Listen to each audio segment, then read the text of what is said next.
बेखौ दख'ना दिहुनगोन नालाय दख'नाखौ गानस्लायनोथ' एसे हाग्रा नांगोन ना बे हमबायना नोंबालाय गावनो थांखागोन नै गावनो थांखागोन 1 2 3 1 2 3 गावनो थांफाखागोन आरो ना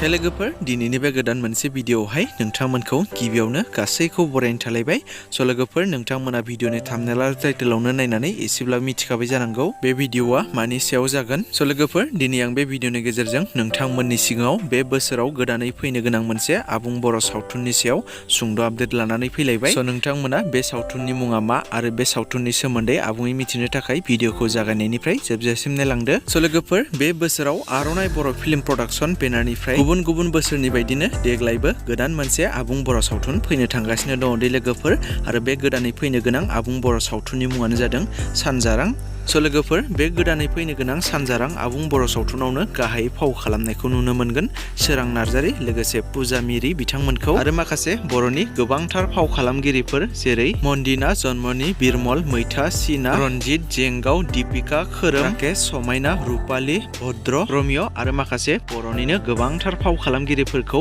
बे फैनो गोनां सानजारां आबुं बर' सावथुनाव फाव खालामनायखौ नुनो मोनगोन दे लोगोफोर आरो बे सानजारां आबुं बर' सावथुननिनो स्ट'रि आरो डाइरेक्सनखौ खालामदों प्रबिन मैथा बर' बिथाङानो स' लोगोफोर बे सानजारां सावथुननि शुटिंआथ' अलरेडि सिगाङावनो जोबखाबाय आरो दा मिथिनाय बादिब्ला बिथांमोननि बे सानजारां सावथुननि एडिटिंनि खामानियाबो जोबनायनि लामायाव फैबाय एबा जोबसिगोन होननानै मिथिना मोन्दों आरो बे सावथुननिनो डाइरेक्टर बिथां प्रबिन मैथा बर'आबो गावनि फेसबुक पस्टनि गेजेरजों फोरमायनानै होखादों दा नोंथांमोना बे सानजारां सावथुनखौ सोर दानिफ्रायनो नायनो थाखाय एक्साइटेड एबा रेडि जानानै दङ कमेन्टनि गेजेरजों फोरमायहरोब्लानो जाबाय आरो बिथांमोनाथ' एडिटिंनि खामानिया जुदि कमप्लिटलि जोबोब्ला रिलिज खालामखासिगोन दा जेखियानो जाया मानो लोगोफोर दिनैनि सर्ट आपडेट भिडिअआ बेखिनियानोमोन जुदि नोंथांमोना भिडिअखौ नायनानै मोजां मोनदोंब्ला लाइक खालामदो आरो सोरबाफोर जुदि चेनेलाव दिनैसो गोदानै नायदोंब्ला बेफोरबायदिनो माखासे बर'नि फैनो गोनां सावथुनफोर आरो बर'नि मिउजिक भिडिअफोरनि बागै आपडेटफोरखौ मोननो थाखाय चेनेलखौ साबस्क्राइब खालामनानै खाथिनि बेल आइकनखौबो अल प्रेस खालामना लायोब्लानो जाबाय।